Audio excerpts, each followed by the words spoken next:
அவர்களுடைய கூட்டணி கட்சியில இருக்காங்கல்ல, எல்லாருமே இன்னைக்கு விஜய் அவர்களை வந்து கண்டனம் தெரிவிக்காச்சிட்டாங்க. அது திருமாவளவன் அவர்களா இருக்கட்டும், அது கம்யூனிஸ்டா இருக்கட்டும், எல்லாருமே வந்து கண்டனம் தெரிவிக்க ஆரம்பிச்சிட்டாங்க. அவங்களுக்கே அது பேக் ஃபயரா வந்து முடியும்னு விஜய் எதிர்பார்க்க மாட்டாரு நினைக்கிறேன். ரொம்ப மோசமான விஷயம் என்ன அப்படின்னா, முத்தரசன் வெளிப்படையாக திருவாரூர்ல பேசினதுதான்.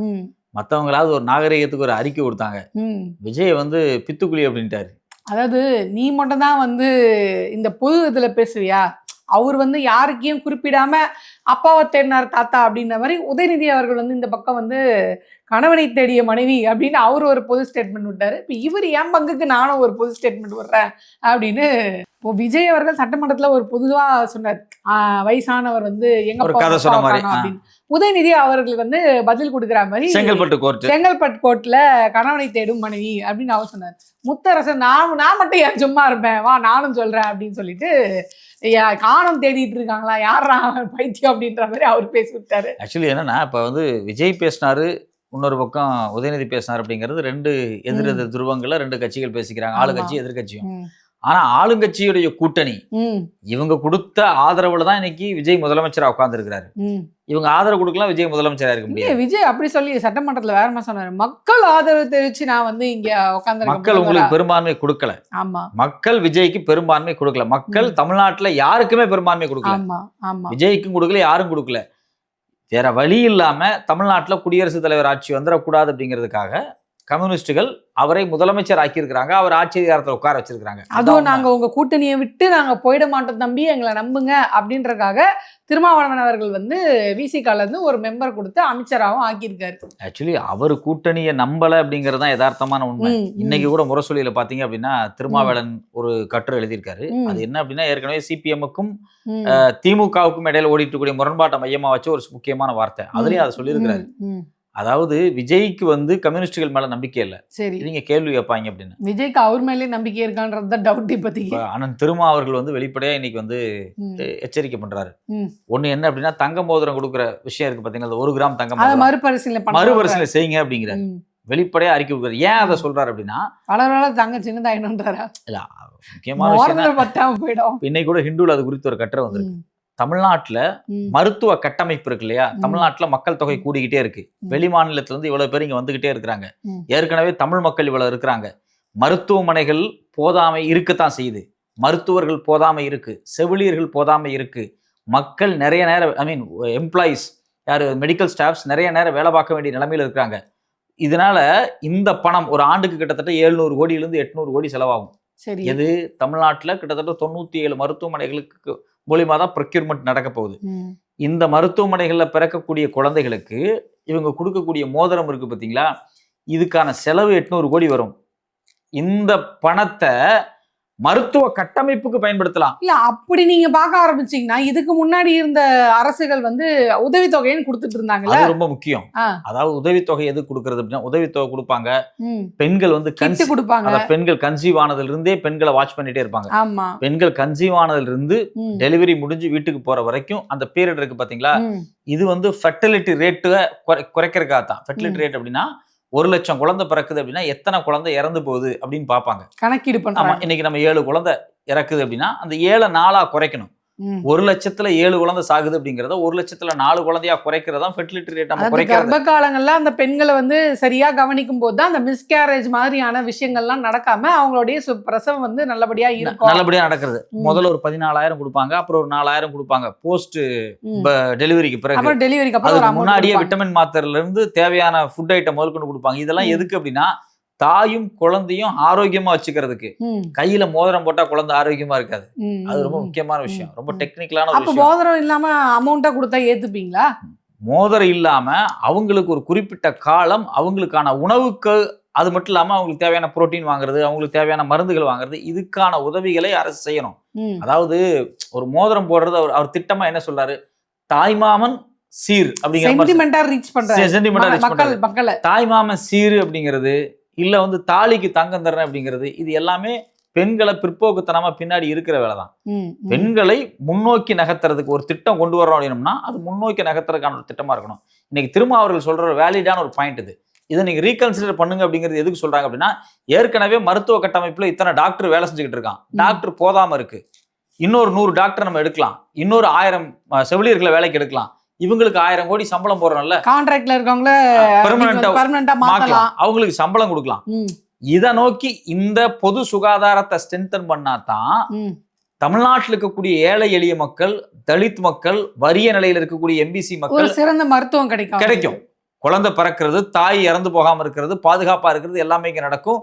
ஒரு சிசேரியன் பண்ணணும் அப்படின்னா தனியார் மருத்துவமனைக்கு போக வேண்டியது கிடையாது, அதை வந்து அரசு மருத்துவமனையே பண்ணலாம். அப்ப இந்த கட்டமைப்பை பலப்படுத்துறதுக்கு பதிலா இதே மருத்துவ கட்டமைப்பை வச்சுக்கிட்டு இதுல ஒதுக்கக்கூடிய நிதியை கொண்டு வந்து நீங்க வந்து தங்க மோதிரம் வாங்குறேன்னு சொல்றது ரொம்ப தவறானது. அதுதான் அங்கதான் நீங்க தப்பு பண்றீங்க. அதாவது விஜய் அவர்கள் தெளிவா தான் இருக்காரு. ஏன்னா இப்ப இந்த மாதிரியான நலத்திட்டங்கள் செஞ்சு இவ்வளவு பண்ணிதான் திமுக தோத்து போச்சு. இதெல்லாம் எதுவுமே செய்யாம தாய்மாமன் சீரு, தம்பி சீரு அப்படின்னு சொன்ன விஜய் தானே நீங்க ஜெயிக்க வச்சிருக்காங்க. 2 விதமான அரசு இருக்கு.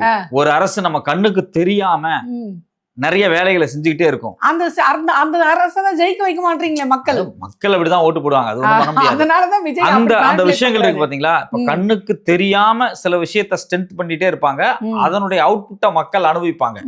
இப்ப அது எப்படி அப்படின்னா, ஒரு பால் இருக்குன்னு வச்சுங்களேன், ஒரு பால்ல நம்ம அம்மாவோ பாட்டியோ அந்த பாலை குடிக்கும் போது ஒரு சத்து பவுடரை போட்டு கொடுப்பாங்க, ஏதோ ஒரு கலக்கி கொடுக்குறாங்க, அதை நம்ம குடிக்கிறோம். சில நேரம் குழந்தைகளுக்கு பிடிக்காம கூட இருக்கும், இல்லை குழந்தைகளுக்கு தெரியாம கூட இருக்கும்.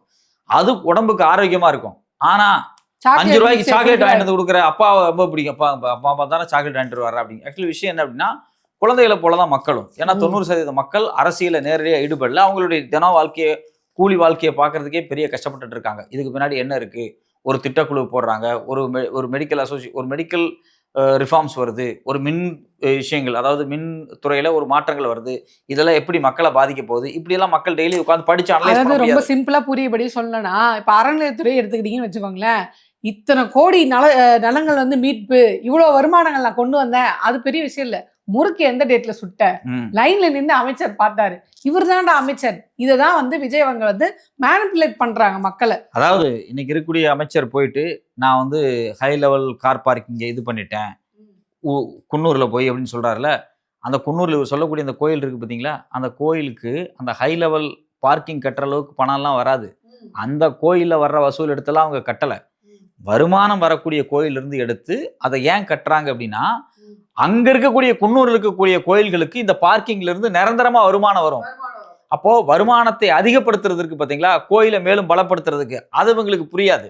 இவங்க மக்கள்கிட்ட பாத்தீங்களா கோயில் பணத்தை தப்பா செலவு பண்றாங்க, பாத்தீங்களா கையில தங்க மோதிரம் எல்லாம் போட்டுடுறாங்க. தங்க மோதிரம் போட்டுட்டு இன்னைக்கு 1 லட்சம் குழந்தைக்கு 7 குழந்தை சாகுது அப்படின்னா, இன்னொரு 10 வருஷம் கழிச்சு 1 லட்சம் குழந்தைக்கு 8 குழந்தை சாகும்.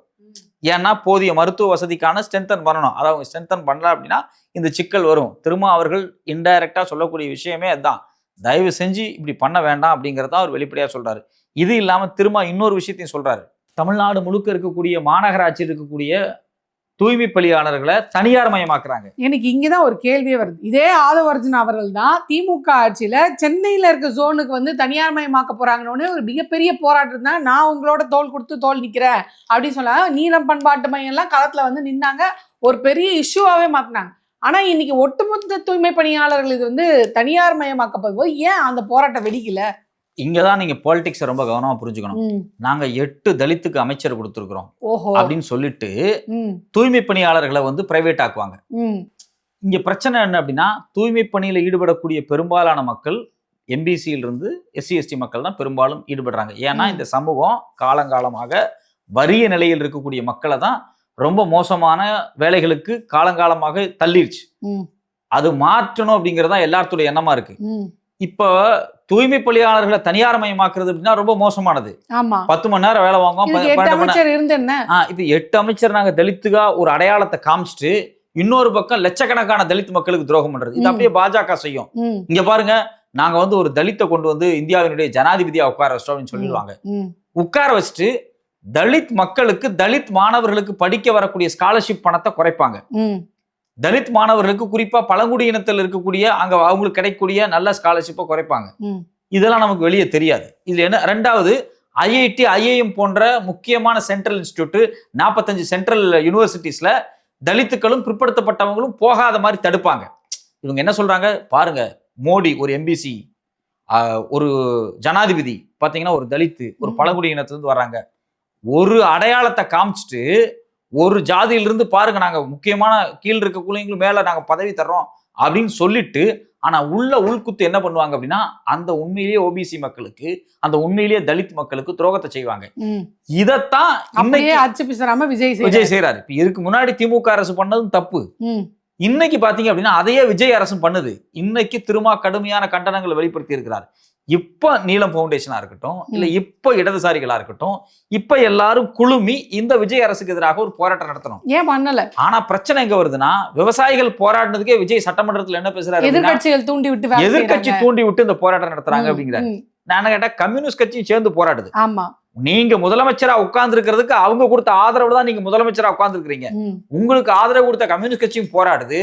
கொஞ்சம் கூட வெக்கமானமே இல்லாம நீங்க சட்டமன்றத்துல வந்து நின்னுட்டு இங்க பாருங்க யாரோ தூண்டி விட்டு இது அப்படியே மோடி செய்வார். இல்ல இது வந்து விவசாயிகளுடைய போராட்டத்தை கொச்சப்படுத்துறாருன்ற நான். மோடி எத்தனை செஞ்சாரு? டெல்லியில பாத்தீங்க அப்படின்னா பஞ்சாப் விவசாயிகள் அவ்வளவு பேர் போராடினாங்க. இந்தியா முழுக்க வந்து போராடினாங்க. 600-700 பேர் கொல்லப்பட்டாங்க. அந்த கடும் குளிரும் பனியிலையும் போராடி அந்த மக்கள் செத்தாங்க. அவங்களுக்கு தண்ணி கூட கொடுக்க விடாம தடுத்தாங்க. அந்த மக்கள் செத்து போனாங்க விவசாய போராட்டத்துல. அவங்க என்ன சொன்னாரு?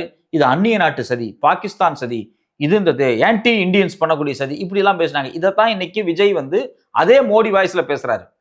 இதுக்கு முன்னாடி விவசாயிகள் போராடின போது, இதுக்கு முன்னாடி தூய்மை பணியாளர்கள் போராடின போது வழக்கம் போல என் வீட்டுக்கு வா அப்படின்னு சொல்லி வீட்டுக்கு வந்து கட்டி பிடிச்சி அழுதாரு. ஆமா, அந்த போராட்டத்தில் இருக்கவங்க எல்லாம் நான் வந்த உடனே உங்களுக்கு நல்லது செய்வேன் அப்படின்ட்டு தனித்தனி முறையில கூப்பிட்டு பேசினாரு. அப்ப என்ன ஃபயர் விட்டாங்கன்னா பாத்தீங்க, உங்க சிஎம் கூப்பிட்டு பேசல, எங்க அண்ணன் கூப்பிட்டு பேசுறாரு. இப்ப உங்க அண்ணன் தான் சிஎம்மா இருக்காரு, ஏன் இந்த வேலையை பண்றாரு? அதைத்தான் வந்து திருமா அவர்களும் கேட்டிருக்காரு. ரொம்ப ரொம்ப முக்கியமா. ரெண்டாவது முக்கியமா திருமா இன்னொரு விஷயத்தையும் பேசுறாரு. சட்டமன்றத்துல விஜய் பேசினாரு பாத்தீங்களா, அந்த குட்டி கதை சொன்னது, இந்த ஆக்ஷன் சொல்லிட்டு கையெல்லாம் வச்சது, இது வந்து ரொம்ப அநாகரிகமான விஷயம் அப்படின்னு ரொம்ப அது மாண்பு மிகுந்த அதாவது மாண்பு மிகுந்த மாணவர் அவருடைய டைட்டில் மாண்புமிகு முதலமைச்சர் அப்படின்னு சொல்றாங்க இல்லையா. அப்போ ஒரு மாண்புமிகு முதல்வர் உங்களை சொல்லும் போது அந்த மாண்போட நீங்க வந்து அதுவும் சட்டமன்றத்துல நடக்க வேண்டிய அவசியம் இருக்குல்ல. இப்போ வந்து உதயநிதி அவர்கள் வெளியே வந்து பிரஸ்ல வந்து இவர் கொடுத்ததுக்கு எதிர்வினை ஆட்டினா பர்சனலா அட்டாக் பண்றாங்க அப்படின்றாங்க. சொல்லியிருக்காரு பாருங்க திருமாவளவன் அவர்கள். ஆளுநர் உரைக்கு நன்றி தெரிவிக்கும் தீர்மானத்துக்கு பதிலளித்த பேசிய மாண்புமிகு முதலமைச்சர் அவர்கள், மேனாள் முதலமைச்சர் திரு மு.க. ஸ்டாலின் அவர்கள் நடந்து முடிந்த தேர்தல் வெற்றி வாய்ப்பு இழந்ததை ஏளனம் செய்யும் வகையில் பேசியிருப்பது முதலமைச்சர் என்னும் பொறுப்புக்குரிய மாண்புக்கு உகந்தது அல்ல என்பதை சுட்டிக்காட்ட விரும்புகிறேன். கட்சி மேடைகளில் பேசும்போது கூட தவிர்க்க வேண்டிய ஒன்றை சட்டப்பேரவையில் பேசாமல் தவிர்த்திருக்க வேண்டும். இனி வரும் காலங்களில் சட்டப்பேரவைக்கான மரபையும் முதலமைச்சர் என்னும் மகத்தான பதவிக்குரிய உயரிய மாண்பையும் பேணி பாதுகாத்திட வேண்டும் என மாண்புமிகு முதலமைச்சர் அவர்களை விடுதலை சிறுத்தைகள் கட்சியின் சார்பில் கேட்டுக்கொள்கிறேன் அப்படின்னு சொல்லி அறிக்கை விட்டு வேற மாதிரி கடிச்சு வச்சிருக்காரு. அடுத்தடுத்து 3 அறிக்கை பானம் விஜய்க்கு எதிராக அண்ணன் திருமா அவர்கள். ஒன்னு தூய்மை பணியாளர், இன்னொன்னு இந்த தாய்மாமன சீரு, மூணாவது சட்டமன்றத்துல திரு மு.க. ஸ்டாலினை எதிர்த்து நீங்க தப்பா கொச்சைப்படுத்தி. இல்ல ஆனா ஆதவர்ஜன் என்னன்னா, நான் அண்ணன் கிட்ட பேசிட்டேன், திருமாவளவன் பேசிட்டேன், இப்ப அவங்களுக்கு நான் ஒரு கொஸ்டின் வைக்கிறேன். 3 நாளா நீங்க பாத்துட்டு இருக்கீங்க, சட்டமன்றத்துல எதிர்கட்சி தலைவர் வந்து எங்க முதல்வர் வந்து எப்படிலாம் பேசினாரு, எப்படிலாம் ட்ரீட் பண்ணாரு, அதை ஏன் நீங்க கண்டனத்துல எனக்கு புரியல. என்ன ட்ரீட் பண்ணாரு எனக்கு புரியலையே. ஆதவர்ஜன் நம்ம ஒரு கேள்வி கேட்போம், என்ன சட்டமன்றத்துல எதிர்கட்சி கேட்கிறேன், ஒரு எதிர்கட்சி தலைவரா அவர் என்ன கேட்கணுமோ அதுதான் கேட்கிறாரு. அவர் கேட்டதெல்லாம் நான் ஒன்னா சொல்றேன். அவர் வந்து விவசாயிகள் போராட்டம் பண்றாங்க, ஆமா நீங்க விவசாயிகளுக்கு வந்து தள்ளுபடி பண்றேன்னு சொன்னீங்க, பண்ணல, உங்க மேனிஃபெஸ்டோல செய்யல, உங்க மேனிஃபெஸ்டோல இருந்து நீங்க செய்யலன்னு அவர் கேட்கிறாரு.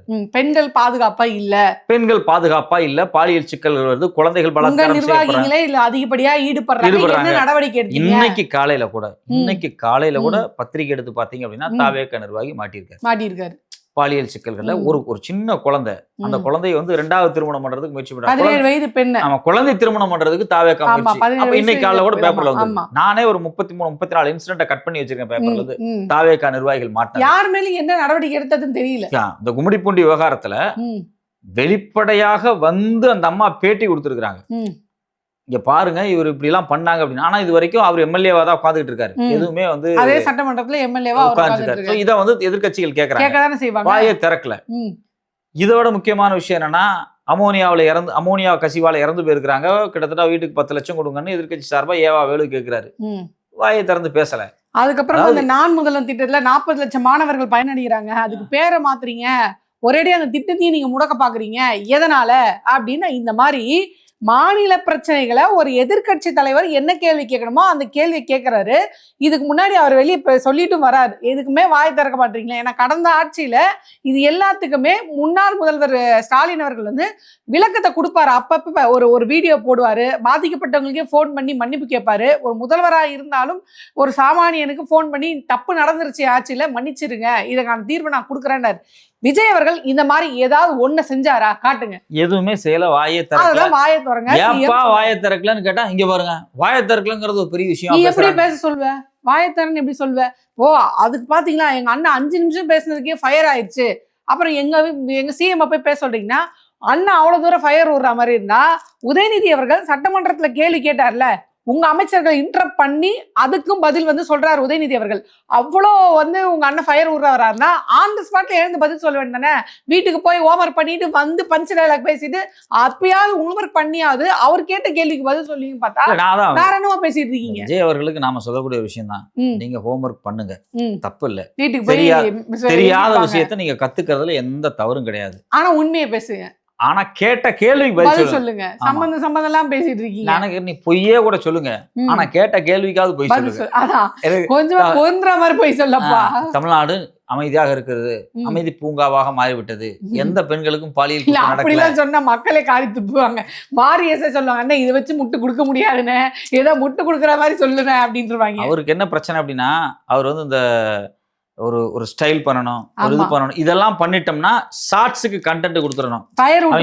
கொடுக்கும்போதே இது ஒரு ஷார்ட்ஸ் மெட்டீரியல், 2 ஷார்ட்ஸ், இது 3 ஷார்ட்ஸ், இது 4 ஷார்ட்ஸ், ஷார்ட்ஸுக்கு ஏத்த மாதிரி எந்த டயலாக் பேசினா எப்படி ஃபயர் விடலாம், என்ன இது பண்ணா அது பேச்சா அப்படி கூட நீங்க நினைக்காதீங்க. இந்த ஷார்ட்ஸ் பேசினாதான் இந்த பேக்ரவுண்ட் மியூசிக் போட முடியும். பேக்ரவுண்ட் மியூசிக்கே 20 மியூசிக் எடுத்து வச்சுட்டு இந்த மியூசிக் ஏத்த மாதிரி ஒரு விஷயத்த எப்படி டோன் ஹை பண்ணணும், இது எல்லாமே வந்து ஏற்கனவே பிளான் பண்ணி பேசு. இப்படி எங்க சீன் போட்ட உடனே அண்ணன் திரும்ப கோவம் வர்றாரு.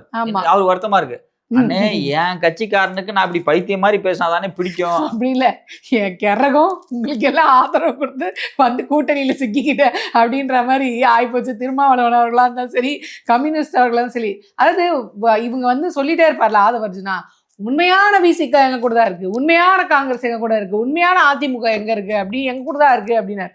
ஆனா இன்னைக்கு அந்த கட்சிகளோட தலைவர்கள்லாம் இந்த கண்டனம் தெரிவிக்கிறாங்க பாத்தீங்களா, நீங்க பண்ணி அநியாயத்துக்கு. இப்ப தெரிஞ்சுக்கோங்க, இப்போ இதே ஆதவர்ஜுனா சொல்லுவாரு, அவங்களுக்குலாம் வந்து உடம்பு தான் அங்க இருக்கு, மனசு பூரா இங்க இருக்கு அப்படின்னு.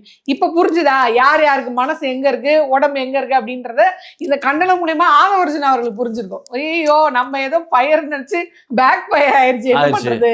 இதுல என்ன முக்கியமான விஷயம் என்னன்னா, அண்ணன் திருமா அவர்கள் ரொம்ப சகிப்புத்தன்மைய ஒரு உச்சத்துக்கே போயிட்டாரு.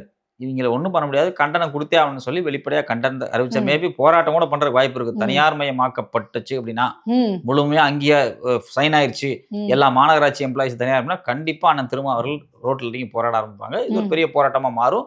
அவர் வந்து இந்த விஜய் முகத்துக்காலாம் விட்டு கொடுக்க மாட்டார், அவர் கண்டிப்பா எதிர்த்து போராடுவார். ஸோ இதுல முக்கியமான விஷயம் என்னன்னா, முத்தரசன் பேசுனதுதான். அவர் பேசுனது எனக்கு ரொம்ப, அவர் வழக்கம் போல ஒரு கிராமத்து விவசாயி பாஷையில தான் பேசுவாரு. அவர் வந்து முத்தரசன் வந்து இல்ல, அதுல நான் ஒரு ஹைலைட் என்ன அப்படின்னு பாத்தீங்கன்னா, இந்த வஞ்ச புகழ் சனின்னுவாங்க இல்லையா, அது மாதிரி கடந்த ஆட்சியில 12ஆம் தேதி ஆனா தண்ணி திறந்து விடுவாங்க, வானம் மும்மாறி பொழிஞ்சது, தண்ணி நல்லா வந்தது, மும்மோக விளைஞ்சது. இந்த வாட்டி தண்ணியே இல்ல, விளைச்சலும் இல்ல, ஆனா எனக்கு மூட நம்பிக்கையில இது இல்ல அப்படின்னா, இது எனக்கு நேரடியாவே வந்து அதிர்ஷ்டம் இல்லைன்னு சொல்லிட்டு போயிருக்கலாம். அதிர்ஷ்டத்தின் மேல நம்பிக்கை இல்ல, நீங்க வந்து ஆட்சிக்கு வந்த பிறகு தண்ணியும் இல்ல, விளைச்சலும் இல்ல. அப்ப சில பேர் ஊர்ல சொல்லுவாங்களே, இவன் வந்துட்டானா ஊருக்கு தண்ணியே வராதுடா, என்னைக்கு அந்த ஊர்ல கால் எடுத்து வச்சானோ மழையே பெயர்றது. அது நேரடியாவே நீ சொல்லிருக்கலாம், நான் வந்து இதுக்கு முன்னாடிலாம் நல்லா மழை பெஞ்சதுப்பா, நல்லா விளைச்சதுப்பா, இப்ப நேரம் என்னன்னே தெரியல, மழையும் பெய்யல, தண்ணியும் இல்ல, விளைச்சல. எனக்கு வந்து இந்த மாதிரி மூட நம்பிக்கை எல்லாம் வந்து நம்பிக்கை இல்ல அப்படின்ற மாதிரி ரொம்ப கலாய்ச்சா சொல்லுவார்ல, இவன்லாம் ஊருக்குள்ள இருக்கிறதால மழையே வரமாட்டேங்குன்னு சொல்றாருல, அது மாதிரி ஒரு பெரியவர் பேசுற மாதிரி பேசி கலாய்ச்சு. ஆனா எனக்கு மூட நம்பிக்கை இல்ல. இதுல குறிப்பா திரு ஸ்டாலின் அவர்கள் பேசும்போது ரொம்ப தெளிவா சொல்லிட்டாரு. அவரும் விஜய் மாதிரியே செய்கையில பண்ணி காமிச்சு, இது அப்பாவை காண எங்கேயும் தேடுறீங்களே, உங்க ஆபீஸ்க்குள்ள போய் உங்க கோப்புக்கள்ல நான் கையெழுத்து போட்டிருக்கேன் மு க ஸ்டாலின் அப்படின்னு, அது எல்லாத்தையும் பாருங்க, நான் அங்கதான் இருக்கேன், என் ஆட்சியே நான் தான் பண்ணிட்டு இருக்கேன். அதாவது இன்னும் இதை வந்து ஃபயரா சொல்லணும் அப்படின்னா, எப்படி அண்ணா அவர்கள் வந்து தமிழ்நாடுக்கு தமிழ்நாடுன்ற பேரை மாத்தணும்னு நினைக்கும் போது இங்க எல்லாருக்குமே ஒரு அச்சம் வரும். அந்த அச்சம் இருக்க வரையும் தமிழ்நாட்டில் யார் ஆண்டாலும் அண்ணா தான் இந்த தமிழ்நாட்டை ஆளுகிறார் அப்படின்வாங்கல்ல. அதே பஞ்சிலையில வந்து இவர் பேசியிருக்காரு. என்ன சொல்றாருன்னா, இந்த மகளிர் உரிமை தொகை அப்படின்ற ஒரு இதை நான் வச்சுட்டேன் இங்க. புதுமை பெண், அதான் மகளிர் உரிமை புது கலைஞர் உரிமை தொகைன்னு ஒண்ணு நான் இங்க வச்சுட்டேன். இனி இதை வந்து யாராலும் மாத்த முடியாது. யார் ஆட்சிக்கு வந்தாலும் இதை வந்து இன்க்ரீஸ் பண்ணுவீங்களே தவிர்த்து இதை கேன்சல் பண்றேன்னு ஆர்டர் போட முடியாது. அந்த மூணையுமே சொல்றாரு. அந்த பெண்களுக்கான ஓட்டுன்றது உங்களுக்கு உழவுறது. அப்ப நான் இங்க ஒரு பெஞ்ச் மார்க் ஃபிக்ஸ் பண்ணிட்டேன், இதை டெலீட் பண்ணணும்னு நினைச்சினா அது உங்களுக்கு ஒரு பெரிய பேக் ஃபயர் ஆகும். அந்த பேக் ஃபயர் இருக்க வரையும் நான் தான் சிஎம் அப்படின்னு சொல்லிடுறேன். பார்க்கும்போது இதுதான் பஞ்சு டைலாக். இதுக்கு நீ வந்து அது 3 திட்டத்தையுமே சொல்லாரு. கலைஞர் மகளிர் உரிமை தொகை, அது இல்லாம புதுமை பெண் திட்டம், தமிழ் புதுமை திட்டம். இந்த 3லயுமே வந்து குழந்தைகளுக்கும் பெண்களுக்கும் படிக்கிறவங்களுக்கும் பணம் கொடுத்துட்டு இருக்காங்க. இதை நீ மாத்தணும்னு நினைச்ச அப்படின்னா உன்னால முடியாது. இதை மாத்தாத வரைக்கும் நான் தான் ஆட்சி செஞ்சுட்டு இருக்கேன். இது இவர் இல்ல, விஜய் இல்ல. விஜய் அவர்களுக்கு அப்புறம் யார் ஆட்சிக்கு வந்தாலும் குறிப்பா இந்த மகளிர் உரிமை தொகை அப்படின்னு வந்தீங்களா இல்ல தெரியல யாரு கண்டா. இப்பெல்லாம் யாருமே நம்ம வந்து சொல்ல முடியாது. யார் வேணாலும் வரலாம். இப்போதைக்கு இன்னைக்கு இருக்க காலகட்டத்துல யார் வேணாலும் வரலாம். ராகவா லாரன்ஸ் வர என்ன ஆனா தெரியல, ஒரு 4 வாரமா வீடியோ போட்டாரு, அடுத்த ஆளே காணோம் திருச்சி கிழக்குக்கு. சோ அது மாதிரி யார் வேணாலும் வரலாம் போலாம். ஆனா ஒண்ணு, ஸ்டாலின் அவர்கள் இங்க ஒரு இதை ஃபிக்ஸ் பண்ணிட்டார். இனி இதை வந்து நீங்க மேல அமௌண்ட்டை நீங்க அதிகப்படுத்தினாதான் உண்டு. ஆனா அதை கலைக்கணும்னு நினைச்சீங்கன்னா இங்க பெரிய கலவரம் வரும். அது வரைக்கும் நான் தான் சிஎம் அப்படின்ற மாதிரி ஒரு பஞ்ச் டைலாக் வச்சிட்டார். இப்போ விஜய் அவர்கள் போய் அதை கேன்சல் பண்ண முடியுமா? முடியாது. இப்ப அதை கேன்சல் பண்ணாத வரைக்கும் அப்பாவை தேடணுமா? போய் மகளிர் உரிமை தொகையை பாரு, அங்க அப்பா இருப்பேன் அப்படின்ற மாதிரி கிழிச்சு விட்டுருக்காங்க. ரொம்ப ரொம்ப வரவேற்கத்தக்க விஷயம் திரு ஸ்டாலின் அவர்கள் பேசினது. அதில் குறிப்பா திருமா அவர்களுடைய 3 அறிக்கையுமே ரொம்ப முக்கியமானது. விஜய்க்கு கொடுத்திருந்த ஹனிமூன் பீரியட்லாம் முடிஞ்சிருச்சு, இனிமேல் நாங்கள் செய்வோம் அப்படின்னு இருக்காரு. பொறுத்திருந்து பார்ப்போம் அடுத்தடுத்து என்னென்ன வருது அப்படின்னு.